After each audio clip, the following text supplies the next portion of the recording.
굿모닝티 두 분 그래서 되게 현란해요 지금 제가 굉장히 현란한 그쪽도 많이 많이 현란하시네. 현란한가요? 지금 이렇게 눈이 이렇게 아주 현란하네요. 네, 함께 시간이 되었으므로 주를 찾는 모든 자들이 찬양하시면서 예배 시작하도록 하겠습니다.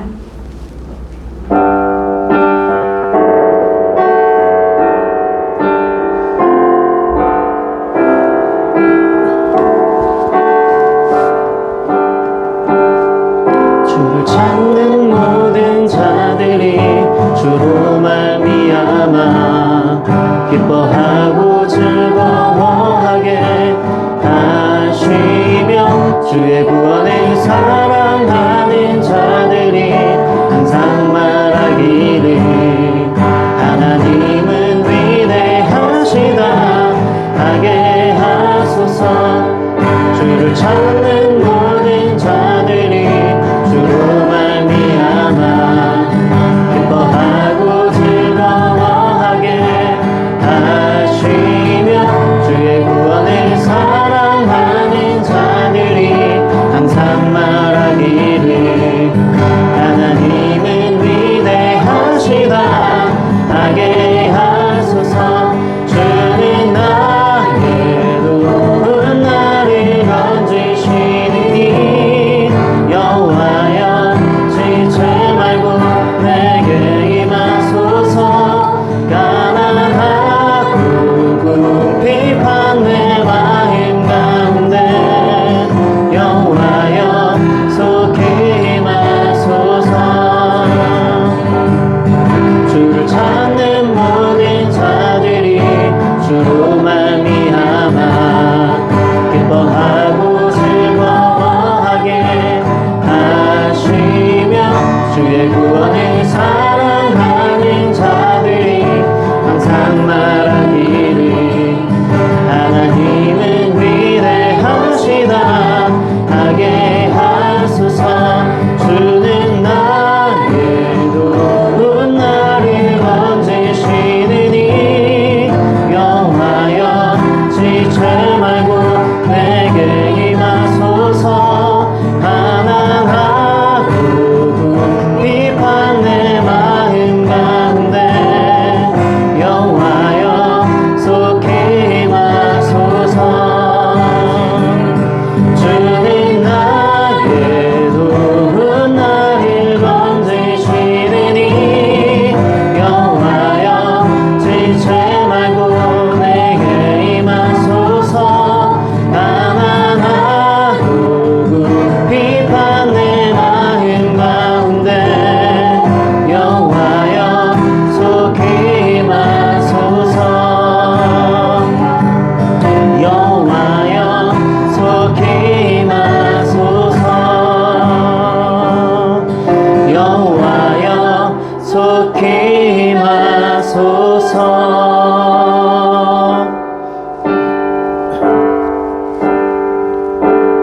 온 땅에 주인 되신 주님이 내 이름 아시며 상한 맘 돌보는 어둠을 밝히시는 새벽별 방황하는 내 맘 주의 길 비추시는 나로 인함이 아닌 주가 행하신 일로 나의 행함이 아닌 오직 주로 인하여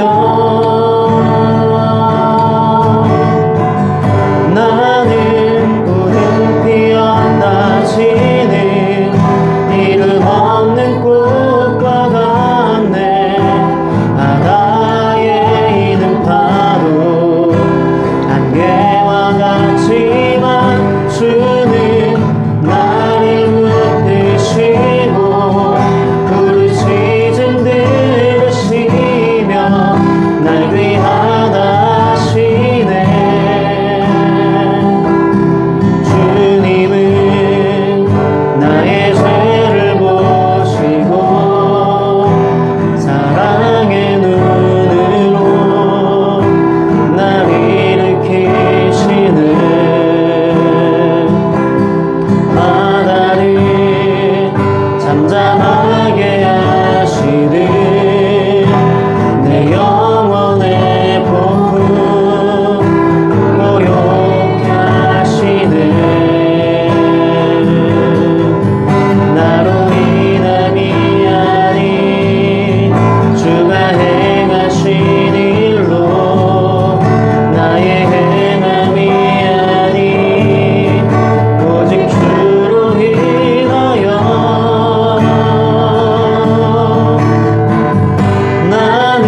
안개와 같지만 주는 나를 붙드시고 푸른 시즌 들으시며 날 귀하다 하시네.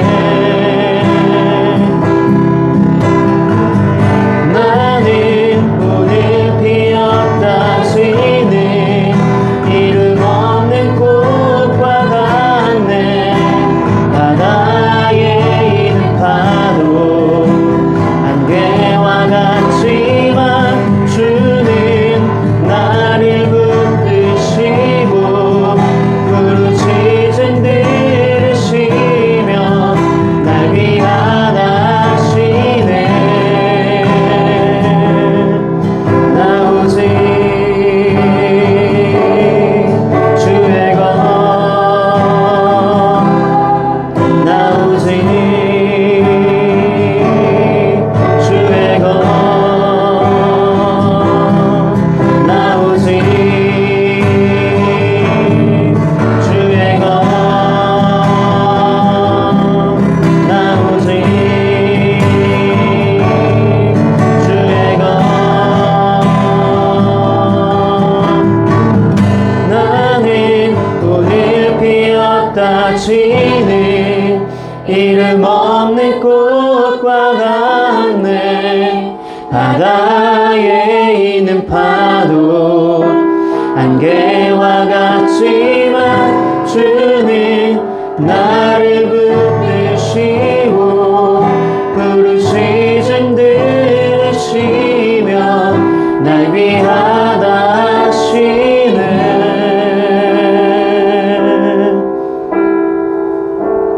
시간 함께 기도하도록 하겠습니다. 예배를 통해서 말씀에 내 삶을 연결할 수 있는 그런 은혜의 시간이 되게 해달라고 이 시간 함께 기도하도록 하겠습니다.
전능하사 천지를 만드신 하나님 아버지를 내가 믿사오며 그 외아들 우리 주 예수 그리스도를 믿사오니 이는 성령으로 잉태하사 동정녀 마리아에게 나시고 본디오 빌라도에게 고난을 받으사 십자가에 못 박혀 죽으시고 장사한 지 사흘 만에 죽은 자 가운데서 다시 살아나시며 하늘에 오르사 전능하신 하나님 우편에 앉아 계시다가 저희로서 산자와 죽은 자를 심판하러 오시리라.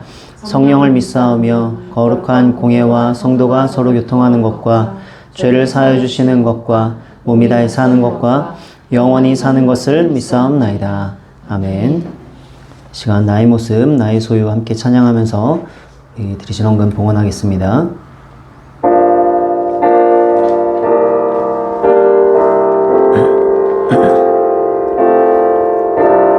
나의 모습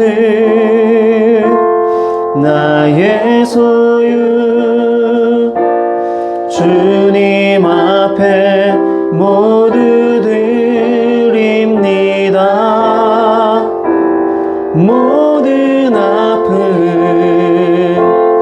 모든 기쁨 내 모든 눈물 받아 주소서. 나의 생명을 드리니 주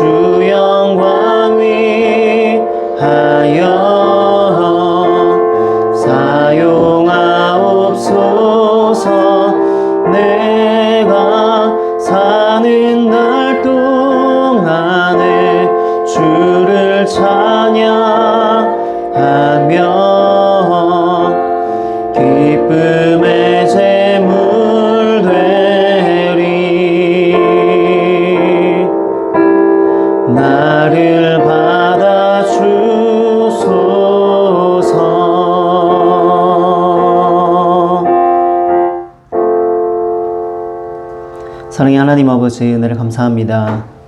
하나님께서 우리에게 베풀어 주신 그 크고 놀라운 사랑을 다시금 기억하며 그 은혜에 감사하며 주님을 사랑하는 마음을 담아 준비할 헌금을 드립니다.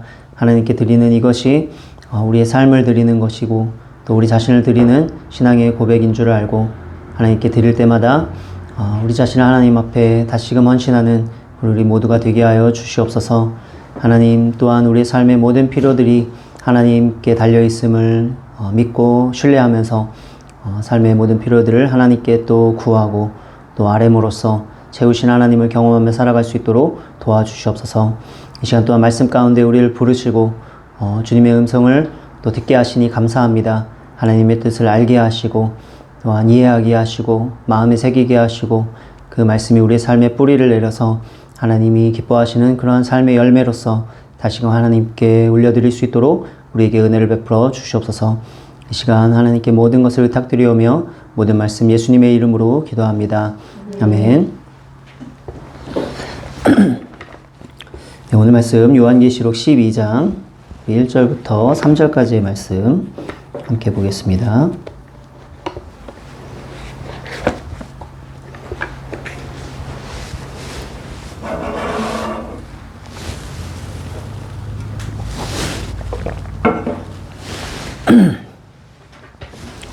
요한계시록 12장 1절부터 3절까지 한 절씩 교독하면서 읽고 3절 같이 읽겠습니다. 하늘에 큰 이적이 보이니 해를 옷 입은 한 여자가 있는데 그 발 아래에는 달이 있고 그 머리에는 12별의 관을 썼더라. 이 여자가 이를 베어 해산하게 되매 아파서 이를 쓰며 부르짖더라. 함께 하늘에 또 다른 이적이 보이니 보라 한 큰 붉은 용이 있어 머리가 7이요 뿔이 10이라. 그 여러 머리에 7 왕관이 있는데. 아멘.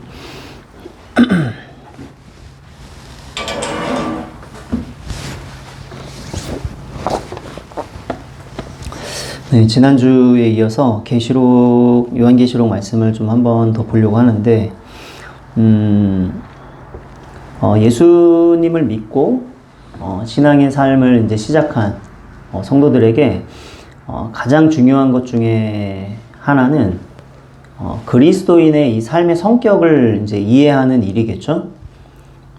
그래서 성도의 삶이 어떤 것인가 하는 것에 대한 이해가 부족하거나, 또 뭐 오해하고 있으면 당연히 신자다운 삶을 살기가 어려워지겠죠. 또 그 길에서 벗어난 삶을 살 수도 있고요. 그렇기 때문에 성경이 신자로서 살아가는 삶이 뭐냐, 이걸 어떻게 묘사하고 있는지를 우리가 살피는 것이 필요한데, 뭐 여러분들 이미 다 아시고 뭐 많이 들으셨겠지만, 오늘 본문은 그것을 가리켜서 영적인 전쟁으로 그렇게 묘사를 하고 있어요. 그래서 성경의 여러 부분에서 이제 그리스도인의 삶이 그런 것이다, 이렇게 묘사를 하고 있죠. 그래서 대표적으로 에베소서 6장 같은 데 보면 하나님의 전신 갑주를 입으라 이러면서 그리스도인의 삶이 영적 전투다, 이런 사실을 분명하게 가르칩니다. 자, 그런데 우리가 또 의문을 갖게 되는 것은 뭐냐면, 성경의 다른 부분을 보면 그리스도인의 삶이 또 매우 평화롭고 안락한 것처럼 그렇게 묘사된 곳도 나온다는 거예요. 그래서 대표적으로 시편 23편을 뭐 예로 들 수 있겠죠? 여호와는 나의 목자시니 내게 부족함이 없으리로다. 그가 나를 푸른 풀밭에 누이시며 쉴 만한 물가로 인도하시는도다. 그래서 이 말씀을 보면 그리스도인의 삶이 뭔가 햇빛이 찬란하게 이렇게 내리쬐고 뭔가 선선한 바람이 부는 그런 아름다운 동산에서 뭐 생수를 마시면서 그렇게 예수님과 함께 거니는 뭔가 평안하고 어떤 목가적인 어떤 그런 느낌을 주는 거예요.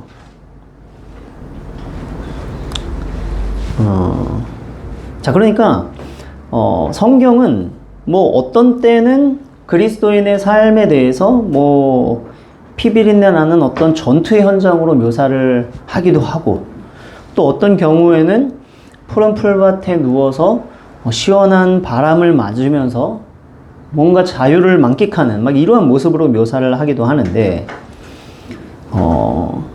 이런 것들을 이제 통해서 우리는 성경을 전체적으로 이해하는 것이 이제 얼마나 중요한가 하는 사실을 이제 생각을 하게 되는 거죠. 그래서 우리가 만약 한쪽의 면만 강조를 하면서 그것만으로 그리스도인의 삶을 규정 지으려고 하면 이제 신앙에 문제가 생길 수밖에 없겠죠. 여러분들 그 영적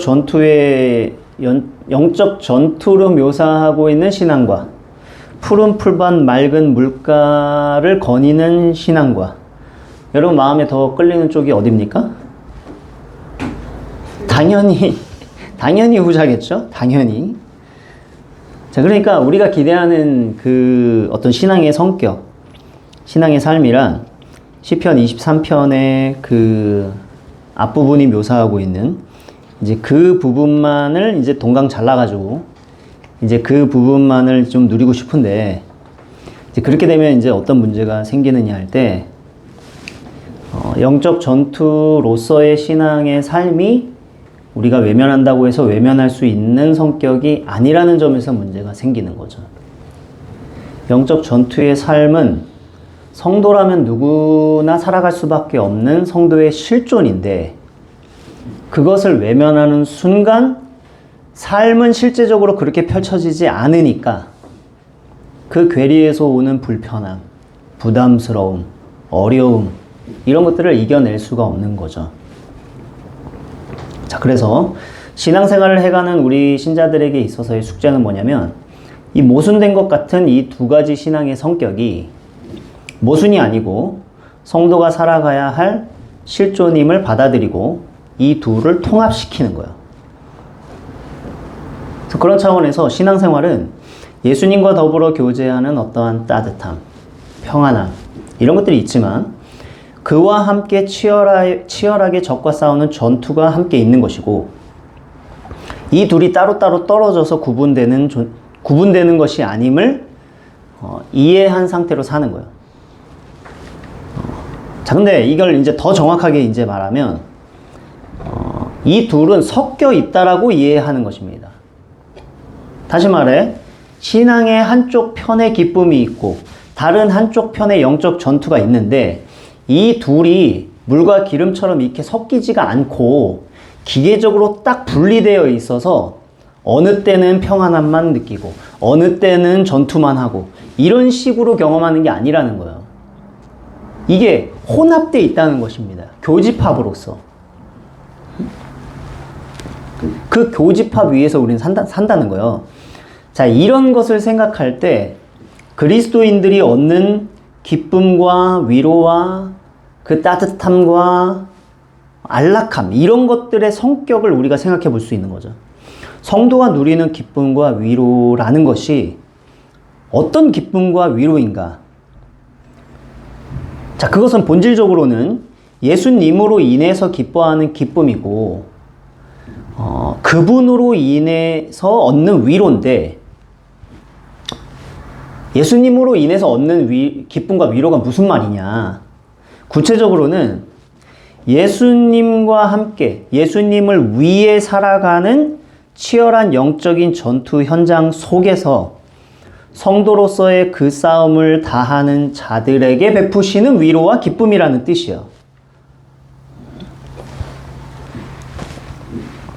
자, 이것을 생각할 때 시편 23편 초반부에 우리에게 보여주는 따뜻함, 편안함, 위로와 기쁨의 모습도 통합적으로 이해를 해야 되는 것입니다. 그 시편 23편은 초반에는 이제 그렇게 뭔가 따뜻하고 뭔가 목가적인 분위기인 것 같지만, 그 4절부터 보면은 완전히 다른 모습을 묘사하거든요. 4절에 보면은 사망의 음침한 골짜기를 다닌다는 이야기가 나오고, 주의 지팡이와 막대기가 지켜주신다는 얘기를 하고, 5절에 가면은 원수가 나오고 그 앞에서 상을 차려주시는 그런 이야기가 나와요. 자, 그러니까 시편 23편의 초반부에서 우리에게 보여주는 따뜻함, 편안함, 위로와 기쁨의 모습도 통합적으로 이해를 해야 된다는 거죠. 시편 23편의 초반부와 후반부가 딱 갈라져서 앞에는 평안이고 뒤에는 전투고 이런 식으로 나열한 구조가 아니고 사실은 시편 23편의 초반부에 나오는 이 목가적인 그림, 그런 어떤 분위기, 그런 것이 사실은 푸른 초장을 배경으로 한 말씀이 아니고 사실은 영적 전투의 현장을 배경으로 한 편안함, 그런 따뜻함이라는 거예요. 그래서 내가 사망의 음침한 골짜기로 다닐지라도 해를 두려워하지 않을 것은 주께서 나와 함께 하심이라. 주의 지팡이와 막대기가 나를 안위하시나이다. 주께서 내 원수의 목전에서 내게 상을 차려주시고 기름을 내 머리에 부으셨으니 내 잔이 넘치나이다. 이미 지금 다윗이 말하고 싶은 예수님의 인도하심과 목자 되심의 그 의미가 사실은 푸른 초장의 배경이 아닌 영적 전투를 배경으로 한 것이라는 사실을 이미 드러내고 있는 거예요. 그 시편 안에서. 그러니까 시편 23편의 앞부분에 나오는 주님의 인도하심을 푸른 풀밭에 누워서 시원한 바람을 맞으면서 콧노래를 부르는 식의 인도하심이라고 생각한 것은 사실상 우리의 편견이었을 뿐이지, 다윗이 목자 되신 주님의 인도하심과 채워주심을 고백하는 배경은 사실은 사망의 음침한 골짜기를 다니고 원수를 목전에 맞닥뜨리는 그런 상황에서의 인도하심이었다는 사실을 우리에게 말해주고 있는 거예요. 그래서 그런 상황임에도 주님의 선하심과 인자하심이 내 평생에 함께 하시더라. 그것이 곧 목자 되신 주님의 인도하심이고 먹여주심이고 입혀주심이다. 그것이 주님의 따뜻하심이다. 다윗은 그런 걸 말하는 거야. 자, 그래서 이러한 그리스도인의 삶의 성격을 우리가 이해를 할 때 성도가 정말 기쁨과 평안함과 위로를 원한다면 그리스도인들은 평안함 자체를 찾아 떠나서는 그걸 찾을 수가 없는 거예요. 주님이 주시는 평안과 인도하심의 기쁨과 채워주심의 위로는 영적 전투의 현장 한가운데 살아가는 사람들에게 주어진다는 거죠. 그러니까 여기서 신자의 삶이 역설일 수밖에 없구나라는 사실을 다시 한번 느끼게 되는 것입니다. 높아지려 하는 사람은 낮아져야 되고 먼저 된 자가 나중되고 나중된 자가 먼저 되듯이 성도가 경험하는 참된 위로와 기쁨, 평안함 역시 신자가 살아가야 할 전투의 삶을 외면하지 않고 그곳이 비록 사망의 음침한 골짜기라 할지라도 그곳에서 그리스도의 군사되어 싸우기를 마다하지 않을 때 경험할 수 있는 그런 은혜더라는 거죠. 어두운 밤을 맞이하지 않고서는 별을 볼 수가 없듯이 아름다운 그 오로라를 보기 위해서는 그 추운 그 긴 밤을 지새우려는 그런 각오를 해야 비로소 오로라의 그 아름다움을 누릴 수 있듯이 그렇다는 거죠. 자, 그러므로 비록 우리 앞에 많은 고난과 고통이 놓여 있고 여러 가지 시험으로 인해 앞이 보이지 않는 어둠과 같은 현실을 마주한다 할지라도 그러한 상황에서도 신앙의 길을 따르기 위해 마음을 지키고 주를 의지하여 그 싸움을 싸워 나가는 바로 그때가 하나님께서 주시는 가장 큰 위로와 기쁨을 경험하게 되는 때가 되는 것입니다. 우리가 맞닥뜨리는 싸움이 크면 클수록 신자가 경험하게 될 위로와 은혜 역시 훨씬 더 크게 되는 것이야.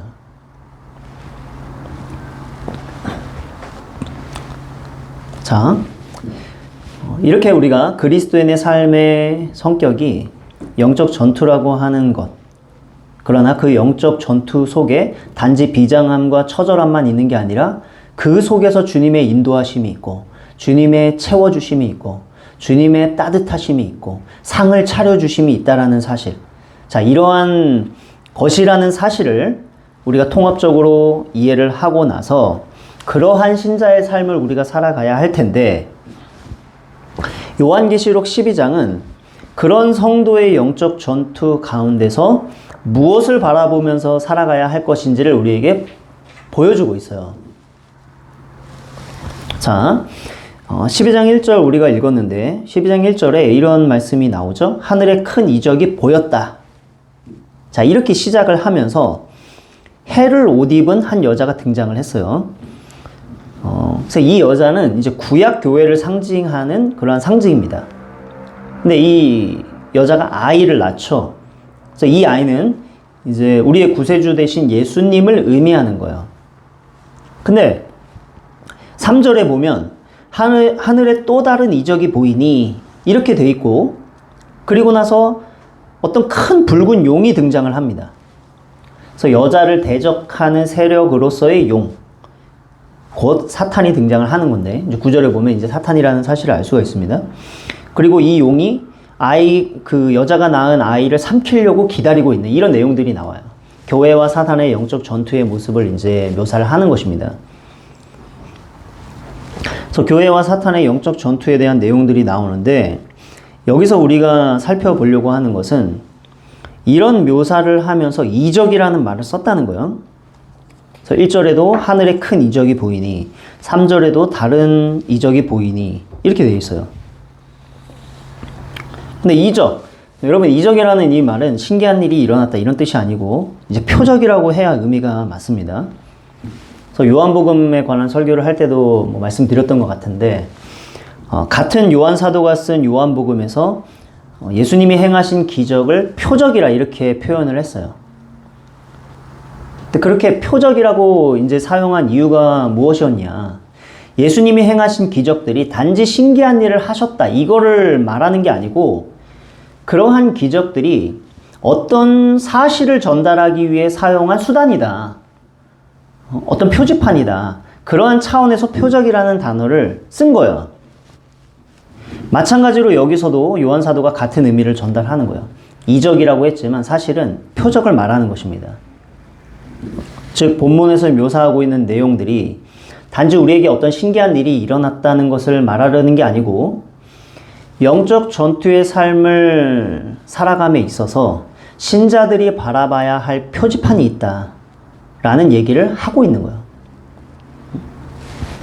그래서 영어 성경에는 이제 사인이라고 이렇게 되어 있는데, 운동선수들이 이제 사인을 주고받으면서 작전을 펼치고 그 작전을 통해서 약속된 방식으로 이제 게임을 풀어가듯이, 하나님께서 이 사인을 우리에게 보여주셔서 영적 전투의 삶을 살아가야 할 우리로 하여금 지키고 따라가야 할 하나님의 그 경기의 플랜이 있다, 작전이 있다라는 사실을 우리에게 보여주신 것이라 이것이죠. 그래서 그 작전을 보려고 하는 거예요. 영적 전투를 잘 하기 위해서는 하나님이 내려주시는 작전을 잘 봐야 되겠죠. 그대로 해야 이길 거 아닙니까? 근데 문제는 뭐냐면 3절에 또 다른 표적이 나타났다는 게 문제입니다. 사탄이 보여주는 표적, 사탄의 작전이 나타나는 거야. 그러니까 앞에서 하나님께서 우리가 따라가야 할 그 삶의 표지판이 무엇인지, 작전이 무엇인지를 보여주시고, 그것을 바라보면서 영적 전투의 삶을 싸워나가라고 사인을 보여주셨더니, 사탄도 기다렸다는 듯이 냅다 자기의 사인을 꺼내 드는 거죠. 당연히 왜 그런 사인을 꺼내 들겠습니까? 앞에서 하나님이 보여주신 것 따라가지 말고 내 작전 따라와라, 이런 거예요.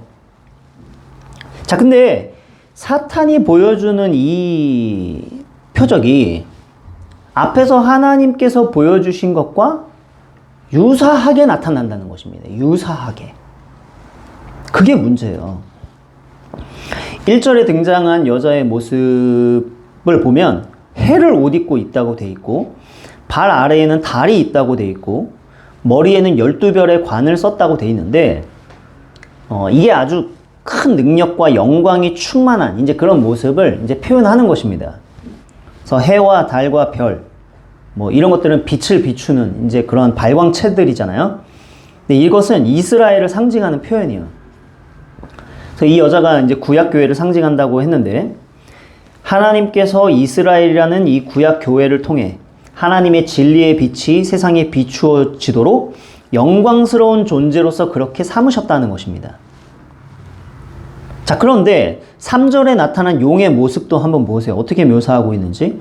하늘에 또 다른 이적이 보이니 보라, 한 큰 붉은 용이 있어 머리가 7이요 뿔이 10이라. 그 여러 머리에 7 왕관이 있는데, 모습을 묘사하고 있는데 머리에 7이고 뿔이 10개나 되고 그 머리에 7개 왕관을 쓰고 있다. 자, 이게 어떤 얘기냐면, 머리에 7개의 왕관이 있다는 것은 계시록 5장에 보면 예수님의 모습을 묘사할 때 7뿔과 7눈이 있다.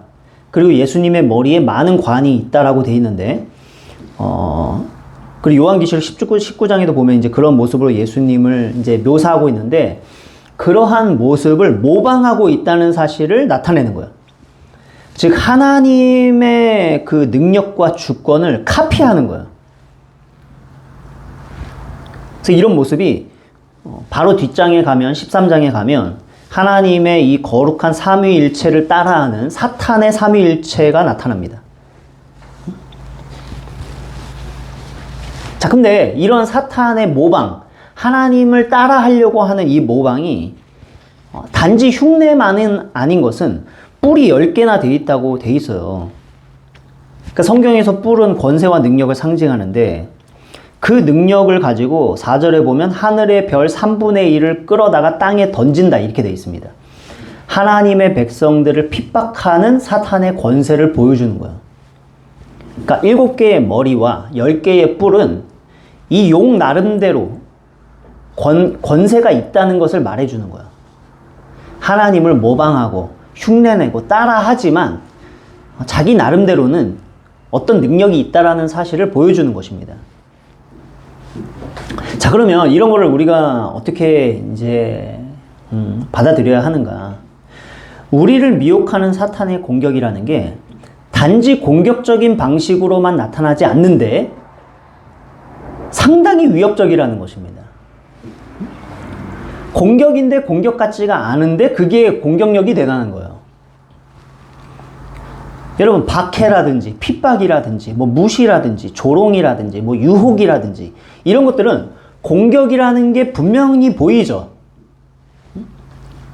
이런 것들은 분명히 신앙에 위협이 되는데, 위협이 돼도 공격이라는 사실 자체는 금방 드러나 있기 때문에 어쨌든 간에 대비를 할 수 있고, 또 그러한 공격에 대해서 내가 또 결심도 해볼 수 있고, 이런 차원을 생각해 보자면 상대적으로 덜 위험한 거예요.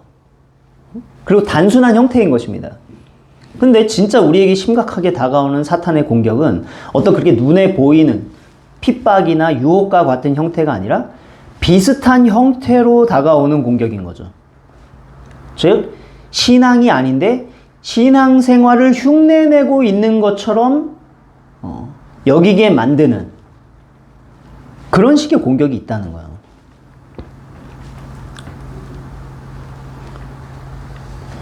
꼭 2단까지 가지 않더라도, 2단까지 가지 않더라도 일반적인 신앙 안에서도 얼마든지 그런 일이 일어날 수 있다는 거죠. 열심히 신앙생활하는 마음속에 사실은 욕심이 숨어 있고, 겸손을 가장한 자기 자랑이 담겨 있을 수 있고, 겉으로 보이는 어떠한 그러한 모습을 내세워서 정체를 숨길 수도 있고, 이런 식으로 될 수가 있다는 거죠. 그래서 신앙생활인데 신앙생활이 아닌 것, 아니도록 그렇게 만들어버리는. 그래서 제가 예전에 이제 여기 관련된 분들이 좀 많이 있어가지고, 뭐 이름을 얘기하기는 그렇지만, 그 어떤 교회에 어떤 성도님이 새로 오셨는데, 오자마자 굉장히 눈에 띄게 열심히 해가지고, 뭐 교회 행사 사회도 보고 막 그러면서 사람들한테 인정받고 막 너무 좋은 사람이 우리 교회에 왔다 막 이랬는데, 나중에 뭐 청년 회장인가? 성탄절 행사 사회를 좀 봐주실 수 있냐 물어봤더니, 야, 그거를 교역자가 나한테 물어봐야지 네가 나한테 그런 걸 물어보면 되냐?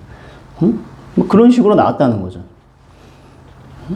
그러니까 이게 뭔가 나서서 일을 열심히 하고 막 그렇게 해도 정작 본인이 지금 어떤 신앙생활을 하고 있는지를 모르는 거예요.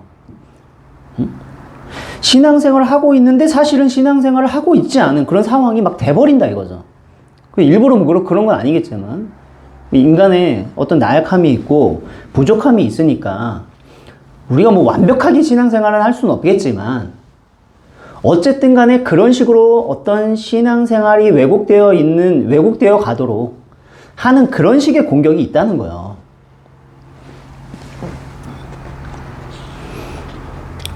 자, 그래서 우리가 깨어 있어야 된다. 자, 이런 말들을 많이 사용을 하면서 어떤 대중 매체나 세상 문화나 어떤 철학이나 사상이나 다른 종교 뭐 이런 것들만 문제인 것처럼 막 이렇게 막 쥐어잡으려고 하는데 정말 깨어 있어야 되는 대상이 누구일까? 사실은 자기 자신인 거예요. 문제는 다 내 밖에 있는 것처럼 그렇게 선 그어놓고 아 이런 것들만 조심하면 되지 이렇게 생각하고 있을 때 오히려 자기 안에서부터 신앙이 무너져 갈 수 있는 거죠. 그러니까 이런 면에서 볼 때 세상이 주는 고난이나 유혹들은 어떤 그냥 수시로 날라오는 잽입니다. 잽은 여러분 기회를 잡기 위해서 간을 보는 거예요. 그런 잽에 맞아가지고 코피 터지고 다운되면 뭐 사탄으로서는 금상첨화겠는데 사실 방심하면 잽만 맞아도 코피 터지니까 잽도 조심을 해야 되지만 그러나 잽이라는 건 여러분 잽만을 위해서 날리는 일은 없어요. 잽은 그 뒤에 노리고 있는 결정타, 제대로 된 스트레이트나 훅을 날리기 위한 사전 작업입니다.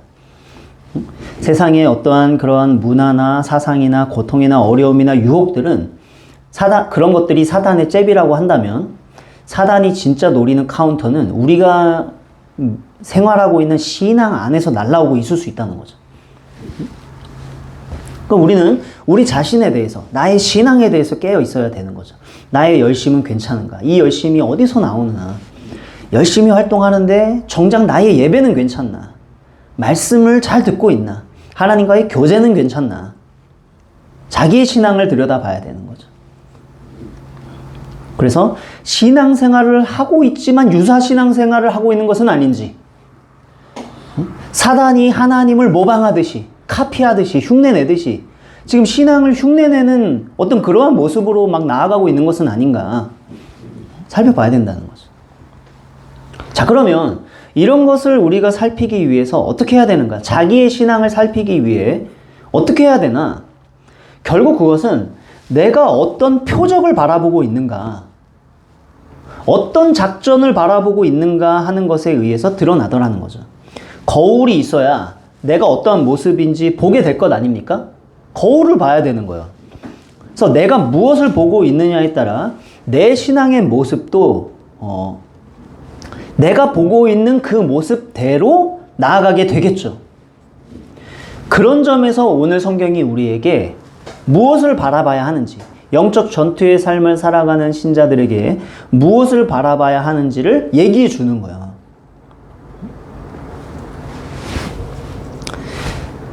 자, 그러면 그 이적이 뭐냐? 그 표적, 그 작전이 뭔가를 말하기 전에 이 작전의 특징이 무엇인지부터 말씀드리려고 하는데, 말 그대로 이 표적이 하늘에 속한 표적이라는 거예요. 하늘에 속한.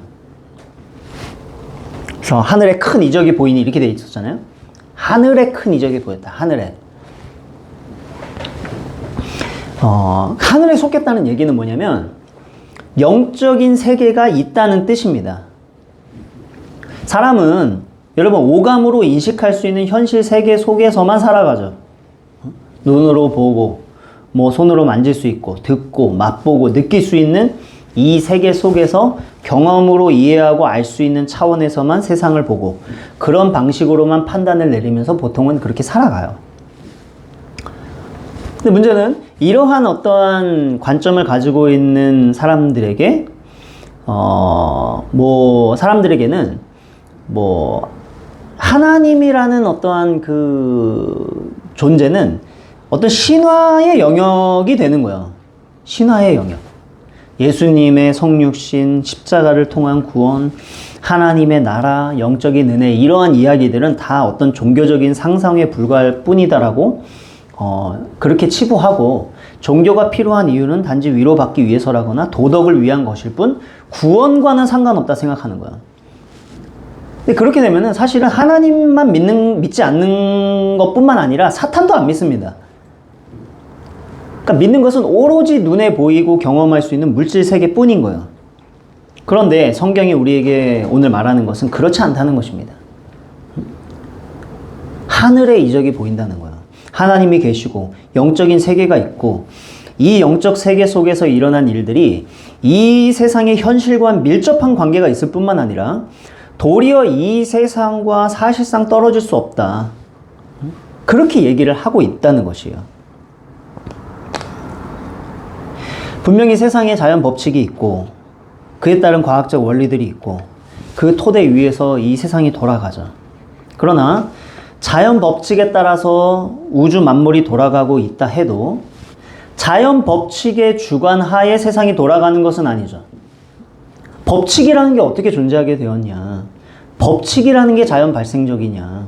그렇지 않다는 거죠. 하나님이 만드신 거예요.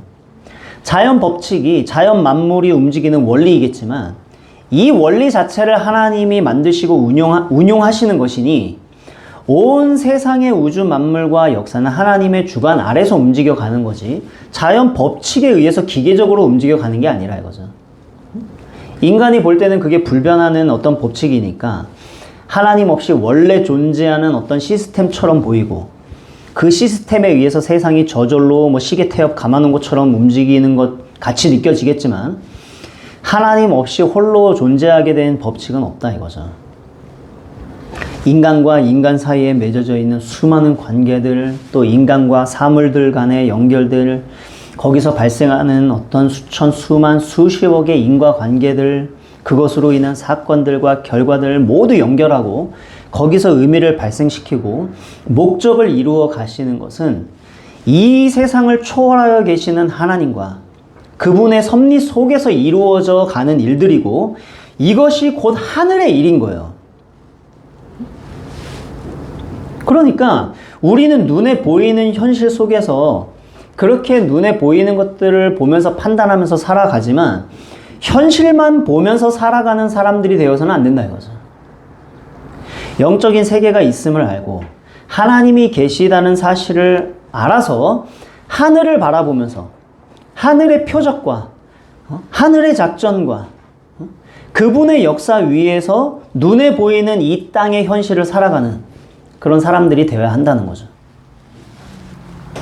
자, 이것이 영적 전투의 삶을 살아가는 신자가 바라봐야 될 이 표적이 가지고 있는 특징이에요. 자, 그러면 보이지 않는 하늘의 세계가 있음을 이해하면서 보이는 땅 위에서 산다는 게 무엇이냐 라고 할 때 이것을 이해하기 좋은 예가 마태복음 13장에 나와 있습니다. 마태복음 13장 우리 44절부터 45절 말씀 같이 한번 우리 읽어보도록 하겠습니다. 함께 읽겠습니다. 시작. 천국은 마치 밭에 감추인 보화와 같으니 사람이 이를 발견한 후 숨겨두고 기뻐하며 돌아가서 자기의 소유를 다 팔아 그 밭을 사느니라. 네.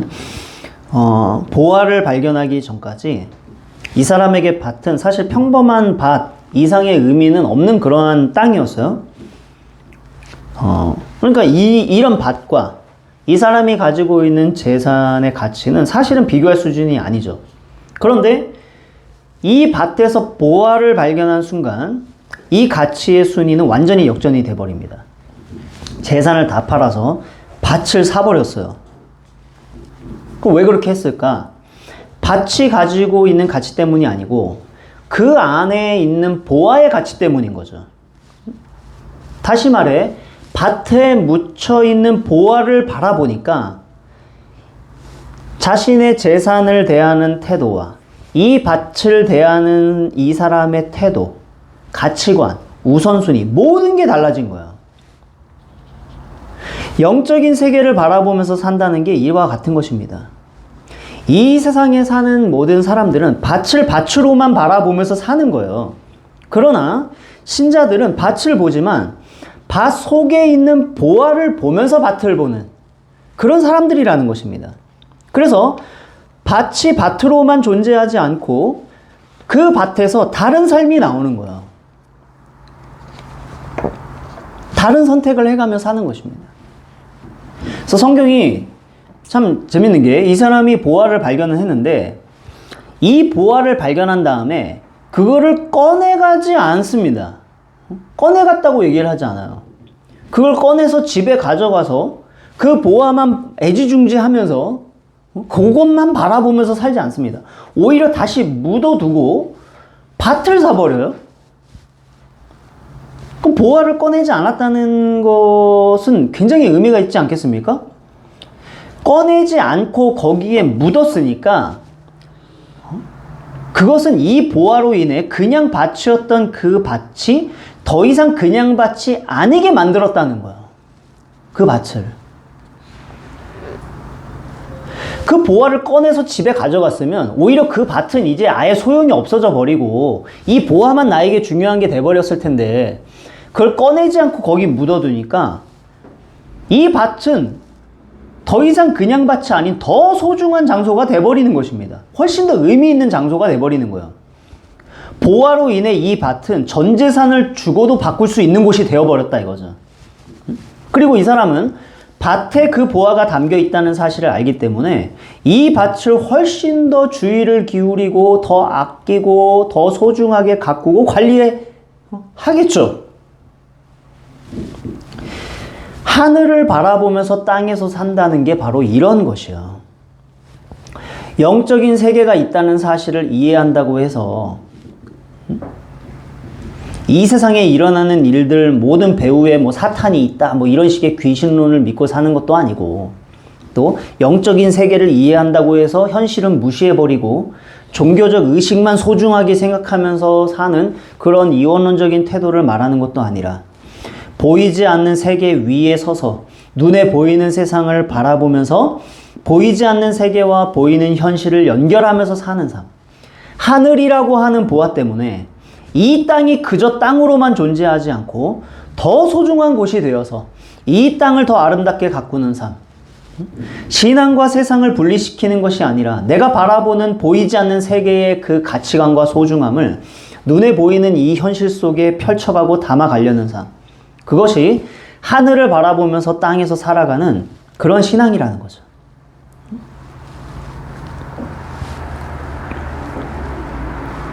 그래서 이렇게 영적인 삶과 현실의 삶을 통합시키는 유기적이고 조화로운 삶을 살아가기 위해서 먼저 영적인 세계가 있다는 사실을 바라보고 그것을 소중히 여기고 땅을 잘 가꾸기 이전에 천국의 보화를 바라보는 것. 이것이 영적 전투를 하며 살아가야 될 신자가 바라봐야 할 표적인 거예요. 하늘의 보화를 먼저 바라봐야 된다는 거죠. 근데 문제는 영적인 세계가 우리에게 보여주는 표적이 하나면 좋은데 앞서 말씀드렸듯이 이 표지판이 하나가 아니라는 게 문제인 거죠. 둘이라는 거예요. 똑같이 하늘에서 나타난 표지인데 하나는 아이를 해산한 여자의 표적이 있고 또 하나는 큰 붉은 용이 보여주는 표적이 있는 것입니다. 그래서 여기서 우리가 바라봐야 될 이 표적의 중요한 두 번째 특징이 무엇인가를 생각하게 되는 거죠. 표적이라고 해가지고 무조건 다 바라보면 안 되고 중요한 것은 내용인 거예요. 내용. 이 표적이 어떤 내용을 가지고 있느냐. 하늘에 나타난 표적을 바라봐야 되는데 내용을 봐야 된다. 한쪽은 임신한 여자가 아이를 낳는 표적이고 한쪽은 큰 붉은 용이 그 권세로 하늘의 별을 떨어뜨리는 표적이에요. 그럼 이 두 가지 내용을 살펴보면 비교해보면 어느 쪽이 더 세 보입니까? 힘있고 강해 보이는 붉은 용과 아이를 출산하는 여자의 모습. 이것은 우리에게 여자가 아닌 용을 따라가는 것이 더 좋을 것 같다는 생각을 하게 만든다는 거죠. 그래서 주님이 말씀하셨듯이 좁은 문으로 들어가는 자는 적고 많은 경우 붉은 용의 표지판을 바라보고 그 작전을 따라가는 사람들이 많은 것입니다. 자, 그러나 우리가 정말로 바라보고 따라가야 할 표지판의 내용, 그 작전의 내용은 표면적으로 강해 보이는 용이 아닌 용과 비교할 때 아무런 힘이 없어 보이는 이 잉태한 여인이 낳은 아이인 거예요. 그것도 이 아이. 하나님께서는 이스라엘이라는 구약 교회를 세워 그 품 안에 하나님의 구원 역사를 잉태케 하시고 그들의 역사 속에서 오랜 세월 동안 해산의 수고를 감당하게 하시다가 때가 되었을 때 예수 그리스도를 이 땅에 아기로 태어나게 하시고 그 아들이 마침내 십자가에 죽으시고 부활하여 하늘에 오르심으로써 우리를 구원하는 구주가 되게 하셨는데, 오늘 요한계시록은 이렇게 이 땅에 연약한 아기의 모습으로 오셔서 우리를 구원하시고 승천하신 이 예수 그리스도야말로 우리가 바라봐야 할 하늘의 가장 큰 표적이다. 이것이야말로 하나님의 필승 전략이다. 작전이다. 이것을 바라봐야 된다. 이 내용을 바라봐야 된다. 우리에게 그렇게 말해주고 있는 것입니다.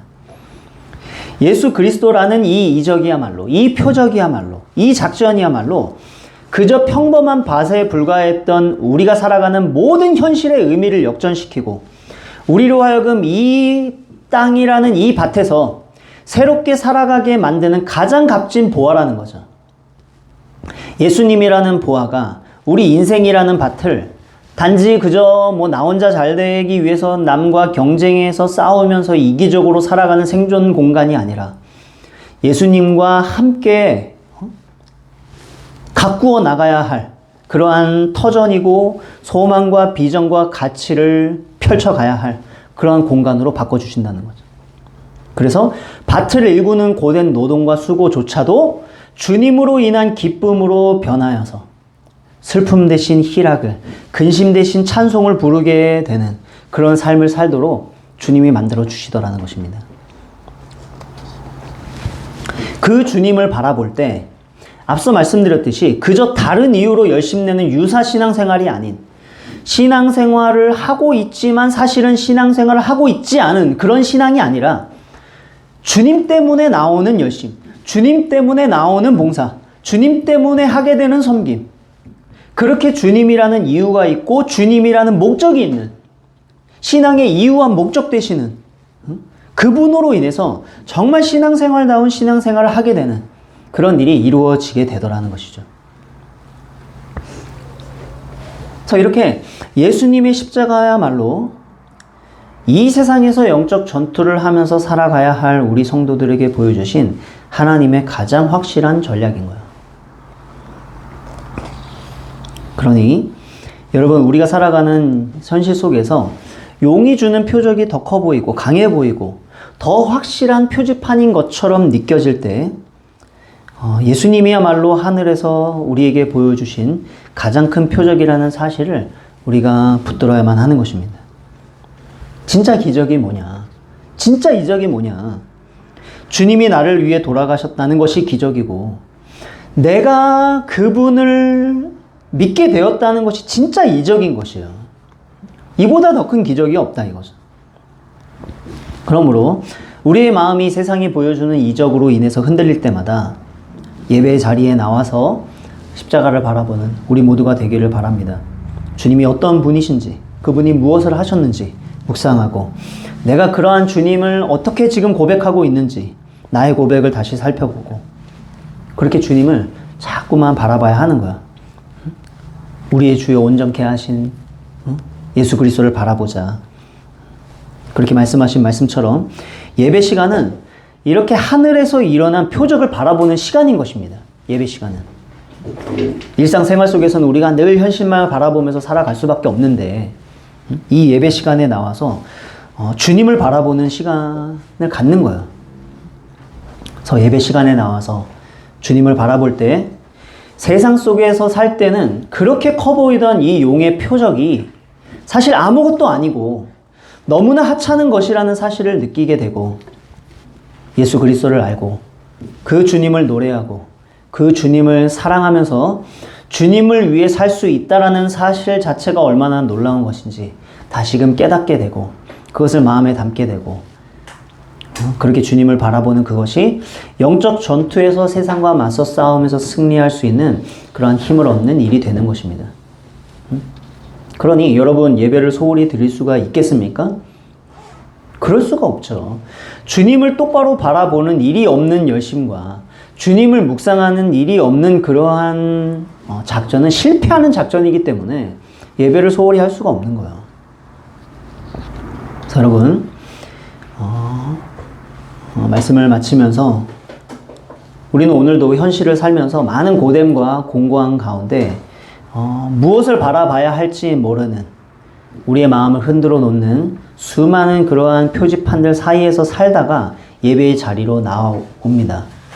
여기에도 표적이 있고 저기에도 표적이 있다라고 그렇게 말을 하면서 그렇게 나를 따라오라고 보여주는 사탄의 사인들은 굉장히 치명적이고요. 강렬해요. 그러나 이 시간 우리가 정말로 바라봐야 할 한 분이 계시다는 것, 하나의 표적이 있다라는 것, 그분이 하늘에서 우리 앞에 서 계시다라는 사실을 여러분 바라보시기를 바랍니다. 세상만 바라보던 시선을 돌려서 하늘을 바라봄으로써 이 영적 전투의 삶을 살아갈 수 있도록 그분을 바라보게 하기 위해서 하나님이 우리를 예배의 자리로 부르신 것이에요.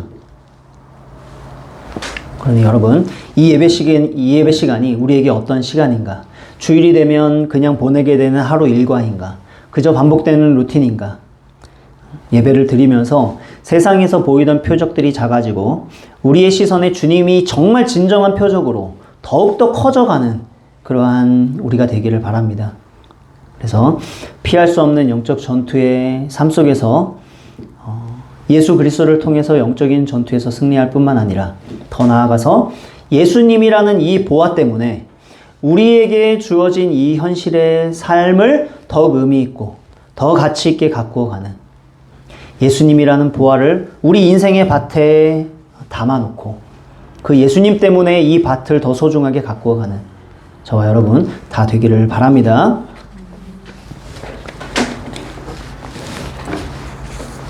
이 시간 주만 의지에 함께 찬양하면서 기도하도록 하겠습니다.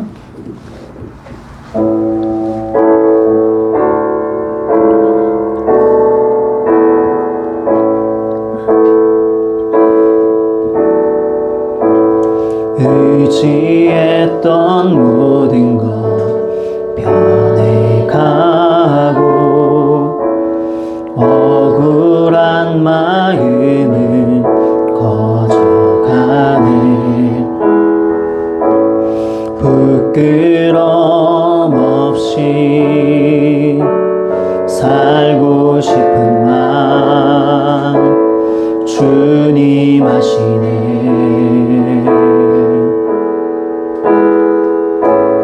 모든 일을 선으로 이겨내고 죄의 유혹을 따르지 않네.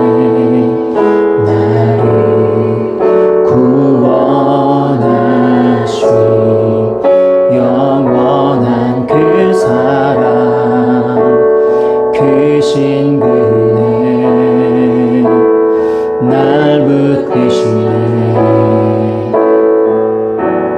주어진 내 삶이 작게만 보여도 선하신 주 나를 이끄신 분의 중심을 보시는 주님만 따르네.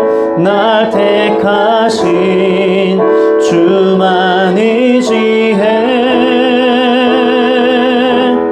보이는 상황에 무너질지라도 예수 능력이 나를 붙드네. 보이지 않아도 주님만 따르네. 내 평생 주님을 노래하리라.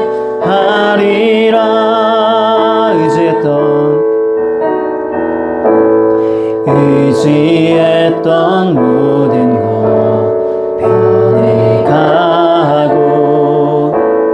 억울한 마음은 커져가네. 부끄럼 없이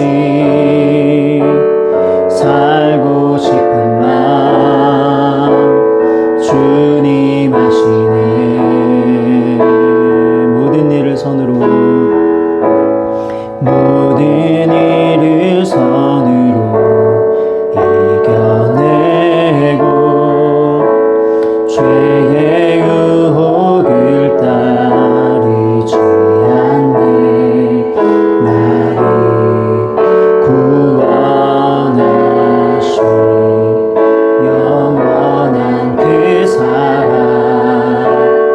크신 분에 날 붙드시네.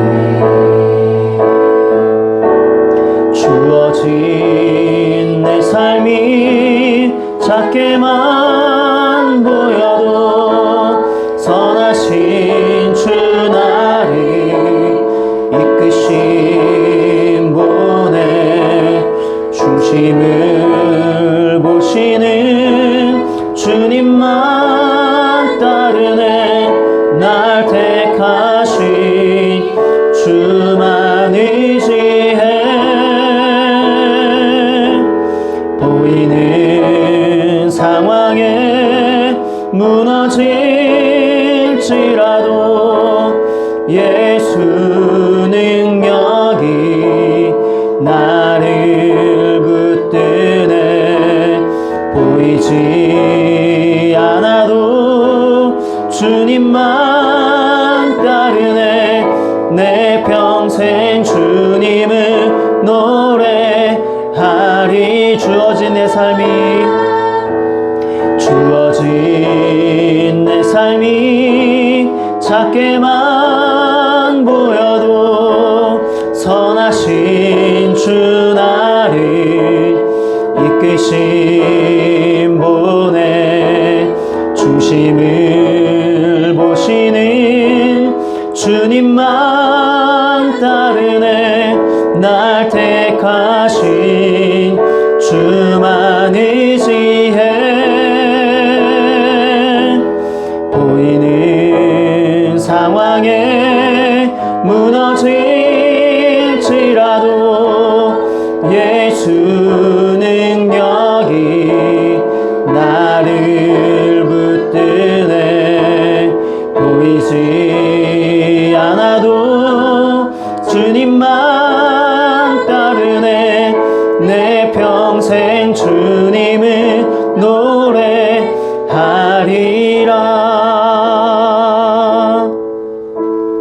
시간 함께 기도하도록 하겠습니다. 신자로서 살아가는 삶이 영적 전투의 삶이라는 사실을 우리가 피할 수 없다는 것, 그것이 신자의 삶의 실존이라는 것을 우리가 생각을 하면서 살아갈 때, 그럼에도 불구하고 이 영적 전투 속에서 단지 비장함만 있는 것이 아닌, 단지 처절함만 있는 것이 아닌 주님의 은혜가 있고 인도하심이 있고 채워주심이 있고 먹을 것을 차려주시는 그런 돌보심이 있다는 사실을 기억하면서 이 영적 전투의 삶을 정말 결단하며 최선으로 살아가게 해달라고 기도했으면 좋겠습니다. 뿐만 아니라 그러한 삶을 살아갈 때 우리가 바라봐야 할 하나님의 작전이 분명히 있다는 것, 하늘에 나타난 하나님의 필승 전략이 되시는 예수 그리스도를 우리가 온전히 바라보는 그런 삶을 살게 해달라고 기도했으면 좋겠습니다. 사탄이 보여주는 사탄의 전략들이 더 세 보이고 더 강해 보인다 할지라도 그럼에도 불구하고 정말 그 모든 것을 이기고 승리하게 하시는 예수 그리스도를 우리가 더 깊게 바라보면서 주님으로 인해서 승리하는 우리의 신앙이 되게 해달라고 우리 다 같이 말씀을 생각하면서 함께 기도하도록 하겠습니다. 기도하겠습니다.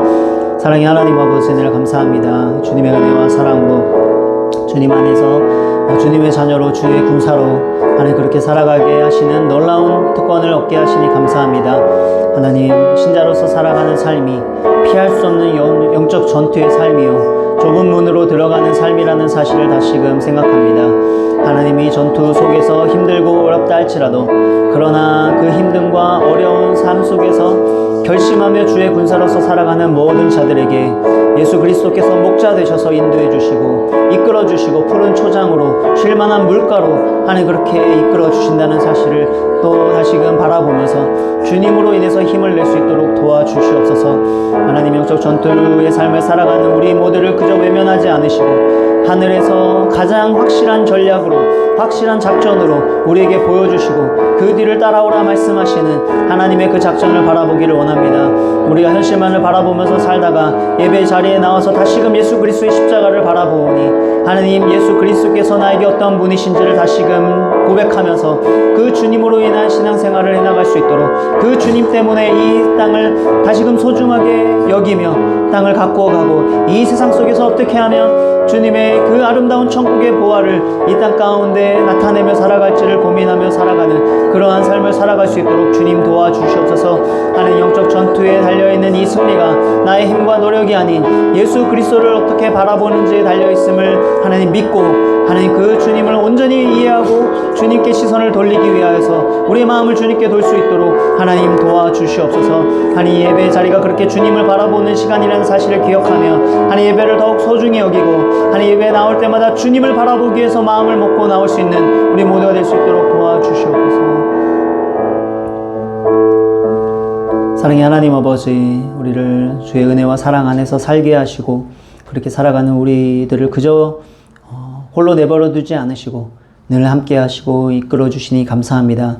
주의 군사 되어서 영적 전투의 삶을 담당하며 살아가는 모든 자들에게 이루 말할 수 없는 주님의 그 인도하심과 채워주심과 먹이심과 입히심과 돌보심을 경험할 수 있도록 은혜를 베풀어 주시는 주님이라는 사실을 믿고, 그러한 주님이 베풀어 주시는 위로와 그 힘을 힘입어서 영적 군사로서의 전투의 삶을 또한 결심하며 다짐하며 살아가는, 외면하지 않고 살아가는 우리 모두가 되게 하여 주시옵소서.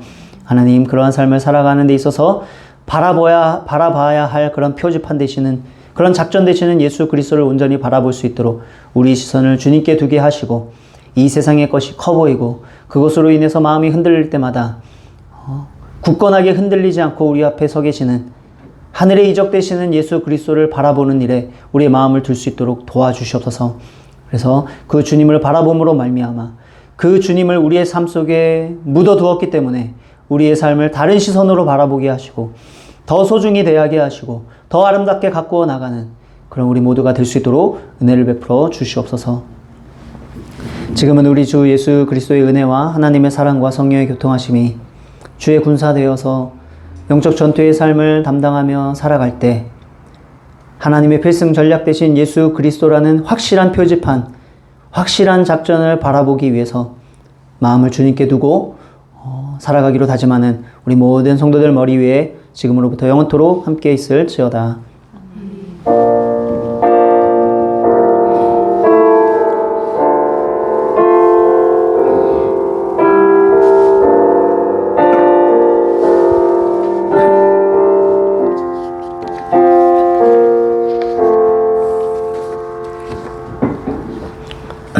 네, 교회 소식 전해드리겠습니다. 확신반 모임이 이번 주 목요일 7시 30분에 있습니다. 이제 마지막 시간인데 잘 마무리 했으면 좋겠습니다. 한 2달, 9주 딱 되네요.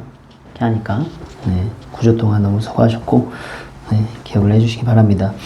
오늘 예배 후에 우리 3월 공동체 기도회를 좀 드리도록 하겠습니다. 그리고 모든 모임 이후에 또 원래에도 잠깐 진행을 하도록 하겠습니다. 그러면 잠시 쉬었다가 이제 점심 주문해놓고 기도회 하도록 하겠습니다.